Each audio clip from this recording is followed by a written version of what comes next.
কেউ কারো রিজিকে ভাগ বসায় না, কেউ না।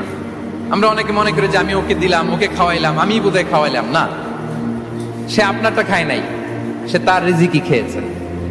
আমাদের ঘরে আমাদের বন্ধু বান্ধব আসে অনেক সময়, আমাদের ঘরে অনেক সময় অতিথি আসে, তাদেরকে আমরা আপ্যায়ন করি, তাদেরকে খাওয়াই।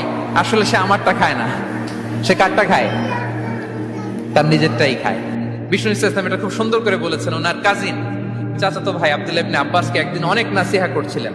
করতে করতে এক পর্যায়ে তিনি বললেন, ওয়া আলাম, ইবনে আব্বাসকে বলছেন, ওয়া আলাম আন্না মা আসাবাকা লাম ইয়াকুন লিইখতিআক ওয়া মা আখতাআকা লাম ইয়াকুন লিইউসিবাক। আব্দুল্লাহ, জেনে রেখো, যেটা তুমি পাওয়ার এটা তুমি কোনোদিন হারাবা না। যেটা তোমার হওয়ার কথা ছিল ওটা তুমি কোনোদিন মিস করবা না।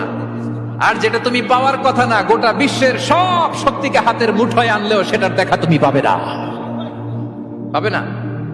ওয়ালাম আন্নামা আসাবাকা লাম ইয়াকুন লিইখতিআক ওয়া মা আখতাআকা লাম ইয়াকুন লিইউসিবাক রুফিআতিল আকলাম ওয়া জাফফাতিস সুহুফ। আব্দুল্লাহ, রিজিক নিয়ে চিন্তিত হয়ো না, রিজিক নিয়ে পেরেশান হয়ো না। প্লে ইউর রোল, রিজিক ইজ ফিক্সড। যেটা তুমি পাওয়ার তুমিই পাবা, যেটা তুমি পাওয়ার কথা না চেষ্টা করেও সেটা তোমার কাছে আসবে না।